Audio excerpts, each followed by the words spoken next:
Hey, if you're one of our faithful followers and subscriber of this podcast, first of all, I want to say thank you. But second of all, I want to say you may be wondering, hey, I follow Men in the Arena, but what's my best play? How can I live out in a long-term way my best version? Today, we're going to answer that question for you. Welcome to the show. Men in the Arena Army, we salute you. Hey guys, thanks for listening to this episode of the Men in the Arena podcast. I'm Jim Ramos, your guide and host of today's #1 podcast for Christian men, guiding you to your best version in the stress bubble of life and beyond. But before we get into the content of this episode, which you're going to love, I want to talk to you about a hero story. Again, guys, we are collecting 365 hero stories this year. When you shoot us your hero story, we want to send you a special gift just to say thank you. And this is number 82. It comes from Jason, way over in South Carolina. And he says, last year I sought out a podcast that would encourage my faith and edify my mind and spirit. And wow, God came through with Men in the Arena. I find myself nodding my head in agreement, shouting amen to episodes like Calm Parenting, Quit or Finish Strong, Her Body, Our Choice, and Using Your Masculine Strengths to Change the World. My 12-year-old son listens to your podcast when we drive daily in the car, and he knows not to touch the dial. So thank you for all you're doing. Hey, thank you, man, for being a champion and a hero in your story. Hey, shoot us your physical address. We'd love to send you we'd love to send you a special gift just to say thank you. Guys, this episode is sponsored by Juniper Mountain Trading Post, where they roast coffee for those loyal to the lost way of life, those that never back down in the face of adversity, the ones whose word is their bond, where a firm handshake is a done deal, where people see the value in a hard day's work. Grown in Panama, but roasted in America using only American-made products and equipment, they look forward to earning a spot in your daily cup of joe. Guys, just head on over to junipermountaintradingpost.com to place your order and enter the word ARENA at checkout to get 10% off your purchase. You will not be disappointed. Hey guys, stay tuned to the end of this podcast for our man law, and thank you for making this Spotify's #1 podcast for Christian men. Hey guys, I'm excited to bring my friend Jay Penton on today. Jay lives in Prattville, Alabama with his beautiful wife of 27 years, Dana. They have 2 adult children. Jay served 7 years active duty Army and another 13 years in the National Guard. He went on to become a state trooper, where he served there until his recent retirement as an Alabama state trooper. And Jay has been a Men in the Arena national team leader for several years, and I'm excited to announce that as of June 1st, Jay is the newest addition to our Men in the Arena team as our global outreach director. His mission is to develop His mission is to develop relationships with local churches around the world, first responders, active military, and missionaries in underdeveloped nations. The bottom line is Jay's job is to start teams globally. So I'm excited to get my friend Jay Penton on the line here. Jay, how you doing, man? Just fine. How are you, Jim? Good. I bet you were aggrieved a little bit when I made you cover up that window with that Alabama flag, huh? That's the first thing I grabbed. I know we're probably going to lose our Auburn fans, but that's okay. Hey, man, it's good to have you on. Hey, why don't you take a minute so our guys can get to know you a little better? Tell us a little bit about your story, your men's ministry experience, and how God led you to Men in the Arena. Okay, so I've been in men's ministry now for about 12, 13 years. I've been really active I was really active in my church for 16 years. The last 16 years, God called me to be a deacon in my church, and that was at this little church called Boone's Chapel, and which turned into a huge church out in the county. Yeah. And I served there as a deacon for a number of years until God called me to a more active role in ministry. And 12 years ago, he called me into ministry, and I became a men's minister. And I served as men's minister at Boone's Chapel for 12 years. And in the men's ministry in our church, God just really blessed our men's ministry. We had several small groups. We had a large group of men that were involved in small group studies and getting more active in their church, which is one of the things I think is important, is that we as men realize what God is calling us to, and that we move toward that call whenever we think when we hear his call. And so in keeping with that, what ended up happening to me this year was I had a pastor come to me and ask me for help at his church. Well, that help turned into now I am a men's pastor at that church. So I've just recently started as a men's pastor at Prattmont Baptist Church, and the guys that I led in small group and in men's group at Boone's Chapel, they have moved in to fill that gap now. I think that's what we do as men too. I think we train other men to do the work that God has called them to do, and then we've got to move out of the way and let them do it. Yeah, and that's what's happened here recently, and I've really started. That's something God has taught me in the last years. Man, you got to let these other guys come in and take over. We're ultimately training someone else to take our place, and but that's a good thing. It's a good thing because that's the way God works, and He always brings other men in to fill in to do His work as He moves through ministry, moves us through ministry. I think. Yeah, and you've got some great guys over there that are actually your best. You left several of your best friends over there, and so So, and your role at this new church is actually a volunteer role, correct? That's right. I'm volunteering at this time right now in ministry. As a matter of fact, I was just with my pastor this morning, and we were discussing things and how we're going to do things. One of the things we're about to do is it's summertime, so we're starting Vacation Bible School. So I'm volunteering with the Vacation Bible School. As soon as we get through that, I'm going to go do a ministry up in go do a missionary trip up in North Alabama with Carpenters for Christ, and I'm going with some of the guys from that church there, and it's just exciting to see what God's doing, and it's exciting when He moves you into another phase of ministry. It's just it's really So you're kind of a missionary over there because you're full-time. You're going to be a full-time employee with Men in the Arena, and your church thing is something you're doing as like a volunteer thing. So all these things you're talking about, these sound exhausting, but that's your like side hustle. That's your ministry beyond what you're getting paid to do, which every man is a minister, right? And every man should have a ministry. So that's what we're trying to say, and you've modeled it very well. Why don't you tell them how you and I met? Because that was an interesting situation, in my opinion. So it was right at the beginning of COVID, and man, we had shut down a lot of things at my church. I was still a state trooper at the time, and I was running the DUI enforcement program for the whole state of Alabama, and I would go to work every day because I was still considered an essential employee, and I would go to work and I would sit in my office and plan for what we were going to do when everybody finally came back to work. Yeah, and it was just really and. At the same time, it's just really difficult ministry. A lot of pastors at that time are talking to a camera just like we are now, and it's just so much different from having that proximity with because this is good stuff right here. And when we do these virtual teams and these virtual groups, man, that's great. It's good stuff, but man, nothing beats being able to reach out and touch a guy or touch somebody.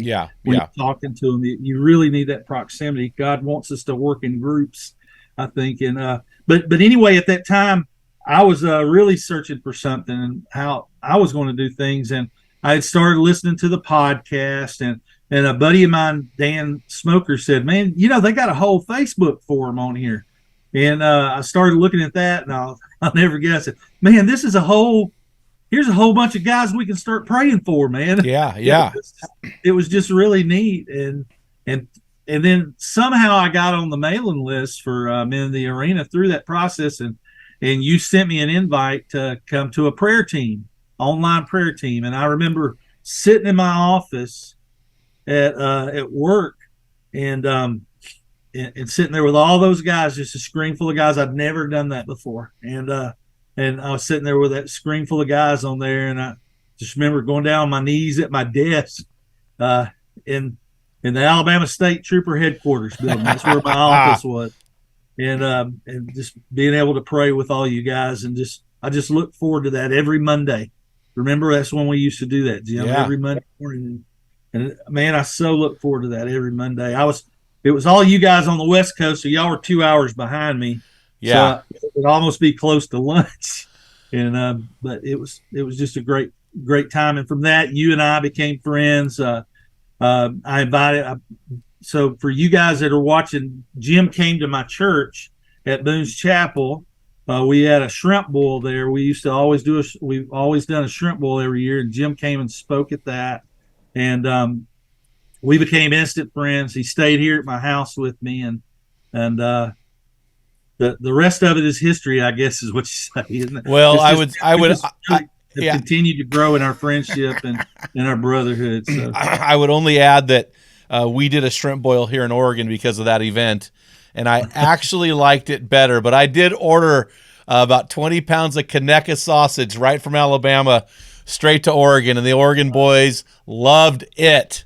Although we're in Oregon, though, so we use shrimp instead of crawdads, so a little bit more meat, a little easier access. So, it's really funny, Jay. Maybe, we started that prayer group in response to COVID.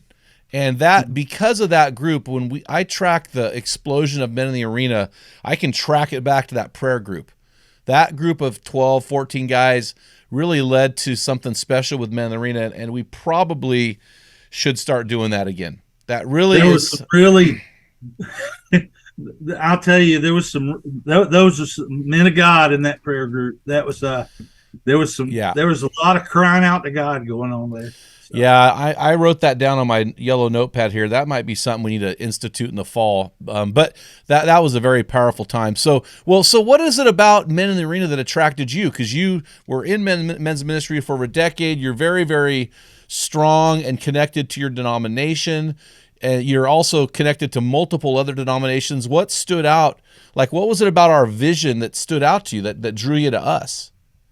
Well, I think it's, we talk about being men of integrity so much, don't we? We talk about that and about, but sometimes it just seems like that we kind of just talk about it. We need to be the guy that, I don't know, picks up the piece of paper when nobody's looking, Yeah. We don't expect it. And so many times, that we've got some guys that are just constantly looking. They look for attention. The reason they do things at church or in their community is they're constantly looking behind them to see if somebody's looking at them. Oh, yeah. Make sure they're seen. And man, it's not about that. It is not about me. It's not about you. It's about God and being able to do His work and serve Him. And that's what it means to be a man of integrity. That's what it means to be a man who rejects apathy and passivity. That's what it means to be a man who is radically changed and pursues Christ passionately. That's what we're talking about there. Yeah. And as long as I'm that guy, and what I saw with men in the arena ministry, that's the things we talk about. We don't talk about like we want everybody to wear the hat. We've got hats, but we're not about everybody getting the hat. Yeah, for sure. Or something like that. And I was telling somebody the other day that I was wearing a T-shirt that had the name of one of my buddies that runs a men's ministry, had his name on there. And he says, I guess you're going to have to get rid of those T-shirts now that you're going to be working with men in the arena. I said, it's not about that. No. It's about serving God where you're at. And if I can do it through men in the arena, if I can do it through Element 26, that was the shirt I had on, said Element 26. Whatever I can do it through. If God is leading me to that, if He's doing it through Boone's Men, which is what we call our men's ministry at Boone's Chapel, and we're calling it Prattmont Men at the new church. Real creative teamwork there, real creative system there. What you call those things, but ultimately, it's not about those men and about those churches. It's about men who serve God. That's what it's about, and that's what I see a lot in men in the arena, and that's what I think is great. And that's why I guess I'm drawn to you. I'm drawn to men who are drawn to God, is what it seems like to me, and I like guys who hold me accountable and are good with me holding them accountable. Yeah, for sure. The most important thing for me really is that you hold me accountable. Well, it's interesting. It's interesting, Jay. So one of our values, this is a written down strategic value, is to form diverse partnerships with Christian men around the planet. And so what we really have a passion for is taking these partnerships and highlighting these guys. I have a guy in North Carolina just reached out to me. He's running an organization, and his boss, Reggie Campbell, passed away like 3 years ago. He said, man, you're selling more books for us than anybody else through the podcast. And so that's what our goal is, to highlight these guys, put them on display, and say, hey, man, we're all on the same team. So let's highlight these guys, because we know that if we highlight them and we celebrate them, then God will reciprocate that to us. I mean, that's not why we do it. We just do it because we're kingdom guys, but God loves that kingdom mindset. And so we aren't intimidated. We want to partner with groups like Iron Sharpens Iron, or Promise Keepers, or Element 26, or doesn't matter. We want to partner with those guys. Yeah, well, what Brad Mottman? Yeah, we want to put them on display. So yeah, and that's really our heartbeat. And for us to be a ministry that wants to reach men globally, we have to look beyond the competition of that guy or that guy, and we need to realize, hey, wait, we all serve Jesus. I guess that puts us on the same team. Different positions, right? But same team. So you and I would probably be lineman guys or something. But anyway, so Jay, so tell us about this. So we put you in this new role. I joke about it because you're the global outreach director, but we just have to call you the OD because we don't want to call you the GOD. We might have to come up with a different name, but tell us what you think and what you understand about this position. Today is actually your very first day. Today we're recording this June 1st, and this is his anniversary. His one-day anniversary. So, Jay, first of all, welcome to the team. Super excited. Our board is super excited about you. What is it about? What is the role on this team as you understand it? So, as I understand it, there are certain goals that the ministry, Men in the Arena, wants to accomplish, and one of the areas is it okay to say lacking? That's been lacking. One of our biggest gaps. One of the biggest gaps that over the years has been this area of reaching out to men who are active military, these men who are in first responders, men who are missionaries in foreign country, and men who are in third world countries or third world or poor countries. We want to supply them with curriculum. We want to supply them with materials that will aid them in men's ministry, and we want to supply that to them for free. And the way we do that is electronically. So part of my job is going to be to reach out to these areas. One area, I'll tell you what I've already done, was yesterday I made an appointment with the director of the Fellowship of Christian Peace Officers. That's awesome. I've actually been a member of that organization for years. I'm going to have a sit down with the director of that organization in July, and we're going to talk about how we can start implementing. And when I talked to him yesterday, he was so excited about being able to use our material for discipling police officers. And they have chapters all over the United States, and this will be material that they'll be able to use. And we're also going to start reaching out to chaplain agencies chaplain organizations that assist firefighters, assist police departments across the United States. We're going to start reaching out to them and seeing how we can help them to forward the message of Christ to these people who are to these guys who are involved in that are firefighters, that are police officers, because I'll tell you, that's a tough group to reach. Yeah. I'm going to be talking to some chaplains. I've already made appointments with some Air Force chaplains to sit down and talk with them how we can start implementing our literature through them, and to assist airmen. We're going through that. I'm going to try and make contacts. I'm a retired Army soldier, and I'm going to be talking to a lot of the chaplains that I know that still serve, and we're going to see how we can assist that and maybe start teams in both the Air Force, the Army, the Marine Corps, any of these branches that we can reach out to. And also what's great, this is why I just know that it's the center of God's will for me to be at the church I'm at now. The pastor I now serve, he is Pete Chadwick. He is really into mission work, and he came back from a mission project in Colombia and told me, he says, man, those guys down there want to have a men's conference. How can we do that?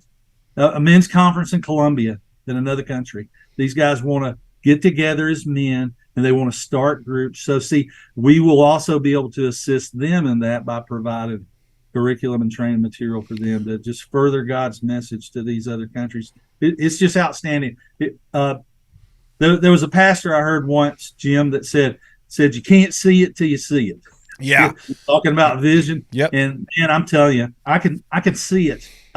Well, and Jay, I get about once every week or so, I get a personal message from a pastor in the continent of Africa saying, come to a conference. These guys are like begging us, right? They're saying, hey, if you can just get here, we'll take care of you. But just, we're not getting paid for this. Like, just come.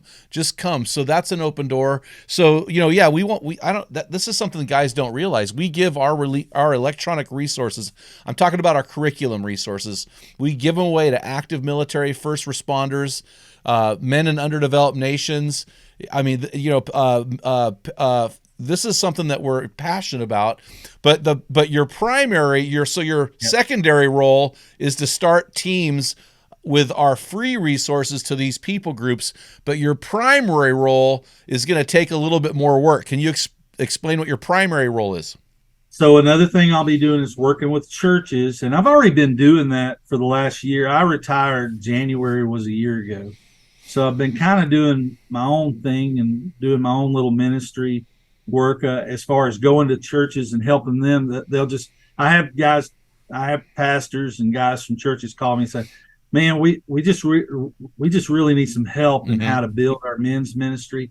And what I do lots of times is I go to them, I say, well, look, I'll tell you, I beat my head against the wall for 5 to 7 years about how to do this. And I said, and finally, I just decided to just let God handle it and quit trying to figure it all out. And so one of the things I'll be doing also is trying to start teams in other churches. I'll be going and visiting other churches, maybe even do Zoom calls and kind of coaching those guys along on how they can begin their men's ministry. I'll tell you this, one thing I'll tell you right now. I think the way we really fail in men's ministry lots of times at the church level is we basically perform what I would call, and what some other ministers call too, is an events-based ministry. Yeah, for sure. You know what? You can't have, for men, you cannot have a breakfast every 6 months and expect the men's ministry to just take off and guys to start doing something. You've got to have a plan. And I think Jesus did this. I think he had a plan for the way he did his ministry. I think when we look at Paul and his ministry, there was a plan involved, and it all incorporated in the vision that God had given them. And I'll tell you, I don't read in the Bible anywhere where they just cooked some sausage and eggs on a Sunday morning once every 6 months. Said, all right, man, we got a men's ministry, and that's not what it is. Events are part of that, but you got to have follow through. You got to have somebody who is willing to invest in these men. You got men who are willing to invest. You got to have men that are willing to invest in other men. You know what men's ministry is? Men's ministry is two guys coming together and doing life. That's what it is. And I think we try to plan it to be this big thing. And when you go to a men's conference and there's no follow up after the men's conference, you're not doing it right. Well, some way of getting them involved with the church, get involved into a group of other guys that are dealing with things, and they just deal with them together. Well, and I'm taking the month off here in the next couple of weeks. We're pre-recording all of these episodes so that we aren't repurposing anything this summer. Everything's gonna be fresh and new, and we're doing multiple equipping episodes throughout the weeks, and I have a couple interview episodes. Yours is going to be released in 3 weeks, but I'm writing this book called the Men's Ministry Playbook, and it's going to be 1 year's worth of curriculum, and it's going to tell guys, hey, here's how you run a men's ministry. I'm basing off of how you've done it, how I've done it, how others have done it, and the core of a men's ministry ministry of a church is, first of all, your leadership team of 3, 4, 5 guys. And the second thing is the small group. So you got your men's ministry team planning these things, but then you've got a small group of guys meeting together shoulder to shoulder. So it doesn't start with events. It actually starts on the opposite of events. It starts with these core individuals that make this team run. And so another thing that I really love about our stuff is not generic. In other words, a woman would hate our material. I would hate Beth Moore's material, right? Because she's targeting women. Men would hate, women would hate our material because we focus on men's. We don't say, read your Bible and pray, because a woman should do that.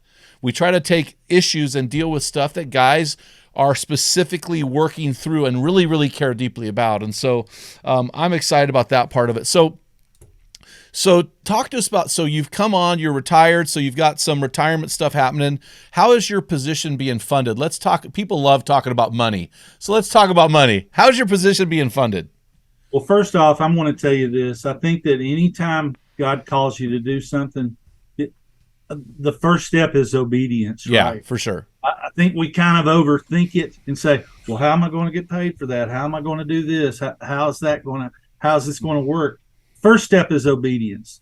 We just need, when God moves into action, we can read that in Joshua, right? When God moves into action, you follow. When God moved in to cut off the River Jordan and it started backing up, what moved out into the water before it backed up? The Ark of the Covenant. Mm-hmm. That's the seed of God. And then what happened as the Ark of the Covenant moved across? The people followed. That means when God moves into action, we follow God. Yeah. We just move into action with him. And so I think that long as we're doing that, long as we're being obedient, that he's going to take care of the rest. So how is this being funded? Well, it's being funded by donations. I heard a preacher say a long time ago, said that everybody thinks God is calling them to hand out Bibles in Honduras when he may be just calling you to pay the light bill at the church. What? They're both just as important. Yeah. Because somebody's got to do both of those things. And you know what? Maybe the person listening to this, they don't know. Maybe they're thinking, yeah, I think that's great. Starting new teams, starting virtual teams, starting personal teams at churches, getting military and first responders involved in this ministry. That's great. Maybe they can't. Maybe the person listening to us talk about that right now, maybe they can't do that. Maybe they're not in the position to where they can step out and do that. But you know what they can do? They can help support it. Yeah. And one of the ways we do that, and we're going to be doing this, is we're going to be looking for donations, and we're going to be looking for people that can support this ministry monetarily, and that's, and you know what, that's just as important as handing out Bibles in Honduras. Mm-hmm. because somebody's got to buy the Bibles, and sometimes we don't like to talk about things like that, but you know what, I think it's important for us to do that, that we think about those things, because it's important that we support God's ministry the best way we can. Well, another thing too, and I learned this about 5 years ago in Philippians chapter 4, towards the end of the chapter, Paul says, hey, you gave me, when I was in Macedonia, you gave me more than one gift. Not that I needed the gift, but I wanted it to credit to your account. And my wife and I support about 7 different organizations, of course, including, of course, our local church. And we cheer those organizations and those people on. We're in their corner because we are getting the dividends of what they're building in the kingdom, right? So they're doing the work, we're helping fund it, but we're receiving a dividend, an eternal dividend for that. And so that gives me a boldness. But we're not here to talk about money, but I would say we've got half your money raised, and then we've never had a sponsor of this podcast. And we have we do have Juniper Mountain Trading Post is a coffee company who is now sponsoring our podcast. And that is in part going to fund your position. And we're super excited about that partnership. But God's already putting it together, man. So, and I know you're going to fund it partially with a men's ministry conference in your area. And there's some cool things going on. But that's cool, man. I'm excited to see what God is doing to put that together, because God always equips those he calls. That's right. So I'm not stressed out about it. He's taking care of us from day one. Even when our house is in foreclosure, he always comes through, and at least he always has for me. So I'm going to step out in faith. And so, hey, Jay, here's a question I haven't asked you. But, when you look at, local churches, men's ministry leaders, missionaries, and pastors in underdeveloped nations, active military, and first responders. I mean, honestly, even thinking about guys in prisons, I've got a lot of guys reaching out to me about prison stuff. When you think of all these potential teams, do you have a number in your head for next year? By the end of 2023, so start of the fall, this fall, is there a number in your head that you'd like to see as far as teams started? I would like to see at least 20 teams started.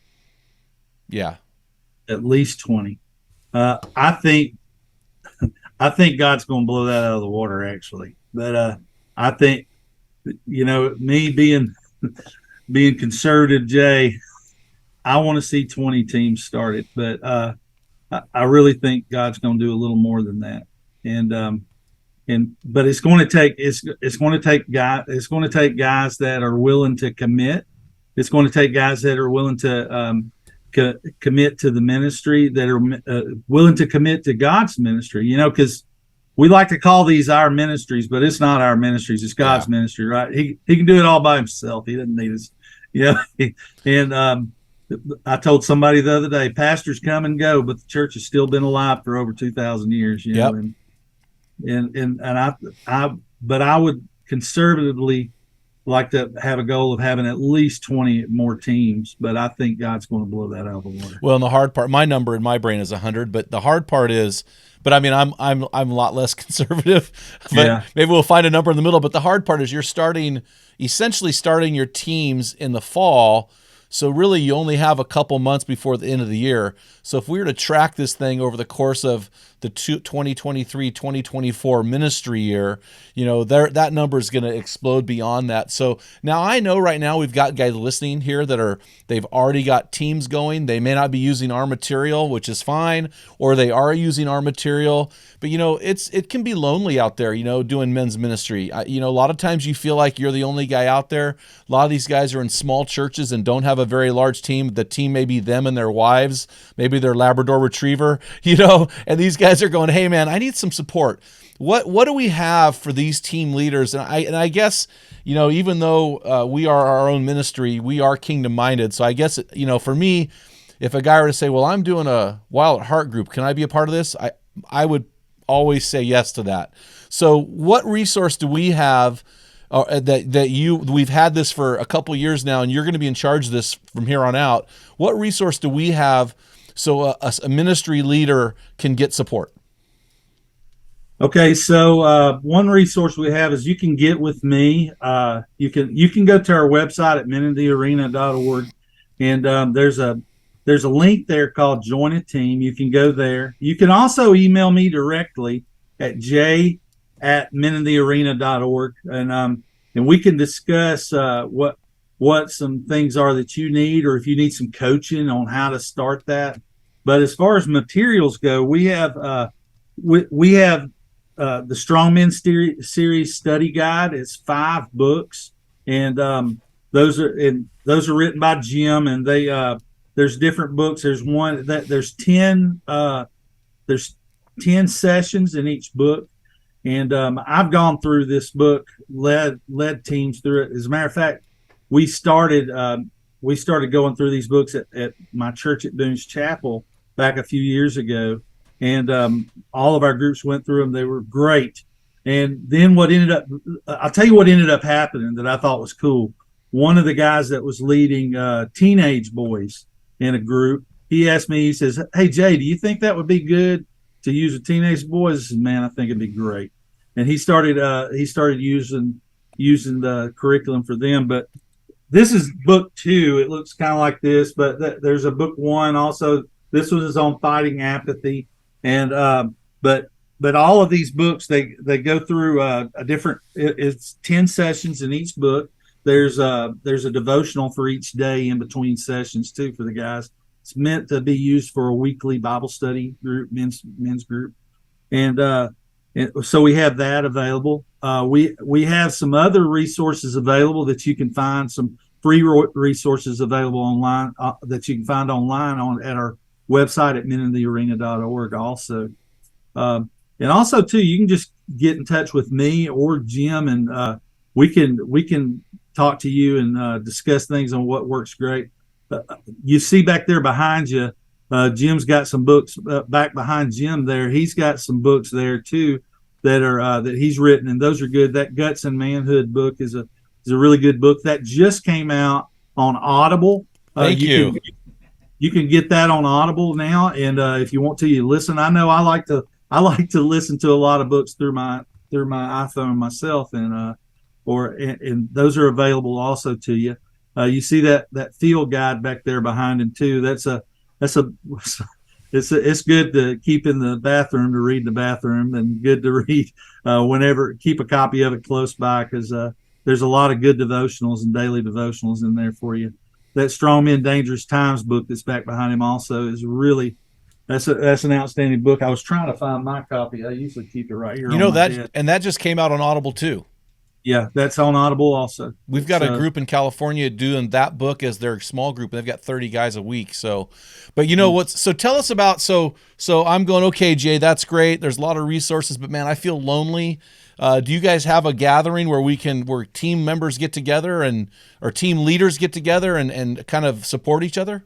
So once a month also too, if you are a leader of a team or a leader of a small group and you just want to get together with a bunch of other guys that are small group leaders, we have an online gathering that we do every month. It's the first Tuesday. It's been the third Tuesday. Third Tuesday. I'm sorry, the third Tuesday. That's all right. We're taking the summer off, so we're not meeting during the summer, but we'll start back up again in August, and it'll be the third Tuesday in August. I have to remember, for me, it's 7:30 Central Time, but for Jim, it would be at 5:30 Pacific Time. And so we get on there, and it's a bunch of guys that also lead online virtual groups, and they also lead groups at their church, or at their house. You see me sitting here in this room. I for years led a small group right here in this room. And all my guys call it the upper room because this is a room that's over my garage. And but wherever you lead a small group of men, maybe you meet at a cafe for breakfast once a week or something. I don't know. But anyway, this is a group where you can log on, and if you have questions, and this is just a time of encouragement for you, so we can give you some training also. And we do that group online on Zoom. If you're interested in that, you can send me an email at j@meninthearena.org, or you can go to the website and request it also from the info link. And we'll make sure you get on the mailing list, and we'll send you information on how you can log on to that. But it's just a great time. We've got guys from all over that'll lead training every month on there. Jim gives a good encouraging word every month, and that's kind of what it is. It's just a time for us as leaders, as men's ministry leaders, to get together. Maybe you're a men's minister at your church, and you're just like, man, I don't know where they're going. I don't know where, I don't know why they're not showing up for things. Maybe you can get some advice there. You know what? If this gathering, it's a good time of fellowship, so you can kick questions around also. And so it's a good time for you to do that. Yeah, and we start at the half hour. We end on the half hour. So we go 1 hour straight, exactly 1 hour. We have a time of small groups where guys can break out into random small groups. It's just a great time to get support. And listen, I would also say, if you are running a small group for men, talking about small group for men, don't care what organizational materials you're using. If you're a small group leader for men and you want support, make sure you get on that Zoom call with us. We'll give you the link, and we'll also add you to our Telegram thread. It's a thread where guys just have daily conversations going on 24/7 with all of our small group leaders. Another place you can ask questions, you can find encouragement. And so, guys, we're here to support you. Jay's job is to support you and to be a part of that. So we have some great resources for you. And I guess, Jay, I'm not worried if they're using somebody else's organization materials, because eventually, guess what they're going to do? They're going to use ours. We're gonna come into the rotation eventually, so it's all good to go, man. I just want to make sure you're using this first and foremost, though. This Bible. Yeah, that's the number one resource. And actually, we have that we have another. We actually sell a Bible that we have stamped with our logo on it that I'm really, really excited about. And so, yeah, that's really cool. So, well, hey, Jay, this is good stuff, man. I'm excited about this. So if a guy, and we have launch steps for guys, if a guy wants to start a team, you'll walk them right through the whole process. Is there anything else that these guys need to know about what you're doing? No, I think that's about it. What you need to know, though, is that if you do call us and you want help, you need to know you're going to have a bunch of guys that are praying for you, that are lifting you up in your ministry that you're wanting to start. If you just got questions, I think God's calling me to do this. I'll tell you what, guy. If you think He's calling you to do it, He probably is. Yeah, He's already called you. So you need some guys that will encourage you and that have been doing this for a little while. And man, I just think it's great the thing that God's doing for you guys that are watching this now and you're thinking about it. I want to tell you, I'm thankful that God is blessing you right now and making you think about doing things like this, because it's important that we work with God's men. Because I'll tell you, when men move toward God, God moves on his church. He moves on His people, and it's important that we pay attention to that and that we answer that call when God calls us. Well, I'm excited for the days to come, Jay, and I know you're all the way out in Alabama, and I'm over here in Oregon, but God is doing a special work, and I don't know who He's going to bring us next, but I had this revelation the other day. I was like, God, you just always bring the right person at the right time, and that person's not always a dude. We got some phenomenal women working for this ministry that God has just randomly sent to us, and we're just really excited about what God is doing. And so again, Jay, I know you've mentioned a couple times, but how can these guys get a hold of you? What's the best way to reach you? Okay, the best way to reach me is jay@menonthearena.org. And I want to do this one time, this podcast, and everybody thinks I'm crazy when I do it. But I'm going to give you my phone number too. Oh yeah, I do think you're crazy. 334-303-9164. Oh man, just send them a bunch of emojis. Like little glowing heart kisses emojis. Man, I can block your number. You got to learn a lesson. Hey, so guys, what's next? What are we going to do with this episode today? And here's my challenge for you today, guys. I want you to find a buddy, and I want you guys to commit together, lock arms, and I want you to go to our website, menonthearena.org, and click the Join Our Program button and sign up for a team this fall. We have several team options, many team options that are virtual that you can get on based on time zones, or that same bro that you want to lock arms with. How about you guys start a team this fall? Reach out to Jay at menonthearena.org, or you can hit our general email at info@menonthearena.org, and we'll send you to Jay, and you guys can start a team in your program. We'll give you all the support you need, and we'll be cheering you on in the corner. Jay, thanks so much, bro, for coming on. It's always good to see you. Thanks, man. Sure appreciate you guys. Hey, guys, I want to end this with our man law. Our man laws are supplied by you, our heroes. When we use your man law, we want to send you something just to say thanks. This is man law number 19. These are all found in my free online book, Man Laws, 101 Ways to Get Your Man Card Revoked, and Rules to Live By. So here's the rule. Never dismiss yourself from the table to go to the restroom at the same time as your buddy. Oh, man. And the rule to live by here, guys, is this. Always have your friends back. Until next time, feel the wet sand on the arena floor. Hear the deafening roar of the crowd. Taste the sweetness of victory. Smell the stench of battle. Get in the game. Get dirty. Grind it out. And be a man. Amen.